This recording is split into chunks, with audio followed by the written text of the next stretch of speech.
بسم اللہ الرحمن الرحیم۔ ناظرین، جیسا کہ آپ اپنی اسکرین پر دیکھ رہے ہیں، B4U گروپ کے CEO کا پاکستان سے فرار ہونے کا امکان پیدا ہو گیا ہے، اور یہ ایسے لوگوں کے لیے خطرے کی گھنٹی ہے جنہوں نے B4U میں لاکھوں انویسٹ کیے ہیں، اور یہ ان کے لیے بہت پریشانی کا سبب بن سکتی ہے۔ یہ ڈیلی آج کے دن شائع ہو گئی ہے، یعنی 31 مارچ 2021 کو۔ تو میں ان پاکستانیوں سے گزارش کروں گا کہ اس سے پہلے کہ آپ پچھتائیں، B4U اکاؤنٹ سے اپنے انویسٹمنٹ نکال کے لائیں، تاکہ آگے آنے والی یا متوقع پریشانی سے بچ سکیں۔ سیف الرحمان خان اپنی فیملی کو جلد از جلد بیرون ملک بھیجنے کی تیاریوں میں مصروف ہے۔ کمپنی ترجمان پہلے ہی ملک سے باہر چلے گئے ہیں۔ سیف الرحمان خان کی PTI کے بااثر وزراء سے ڈیل کرنے کی ناکام کوششوں کے بعد بیرون ملک بھاگنے کا منصوبہ بنا لیا ہے۔ پہلے اپنی فیملی کو ملک سے باہر بھیجا جائے گا اور بعد میں خود بھی ملک سے فرار ہو جائیں گے۔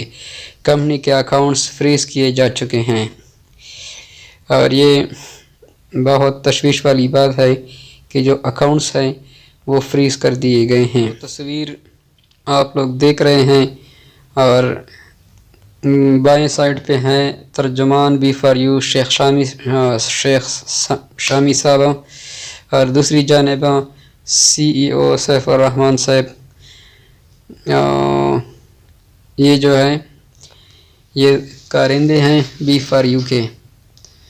تو آپ سب سے گزارش ہے کہ نقصان سے بچنے کے لیے جتنا جلدی ممکن ہو سکے B4U اکاؤنٹ سے اپنے پیسے نکلوائیں۔ ترجمان B4U شیخ شامی کی جانب سے ایک چھوٹا سا نوٹس بھی لگا ہوا ہے۔ اس نوٹس میں وہ کہتے ہیں، میں ملائیشیا میں ہوں، عید کے بعد واپس آؤں گا۔ ترجمان B4U شیخ شامی۔ راولپنڈی بیورو چیف ترجمان B4U شیخ شامی نے روزنامہ سما کو موقف دیتے ہوئے کہا کہ میں ملائیشیا آیا ہوں۔ ملائیشیا اور پاکستان دونوں میرے اپنے ملک ہیں۔ میں 5 مہینے پاکستان میں تھا اور اب ملائیشیا آیا ہوں۔ عید کے بعد پاکستان واپس آؤں گا۔ مجھے کورونا نہیں تھا، صرف قرنطینہ میں تھا۔ خطرہ مول لینے سے پہلے اپنا آپ کو بچا لے۔ شاید اس ویڈیو سے کسی کی کچھ مدد ہو سکے۔ اگر آپ کے کچھ ایسے جاننے والے لوگ ہیں جو کہ B4U میں کام کرتے ہیں یا اس میں انویسٹمنٹ کیا ہوں، تو ان لوگوں کو چاہیے کہ B4U سے اپنے پیسے نکلوائے۔ شکریہ۔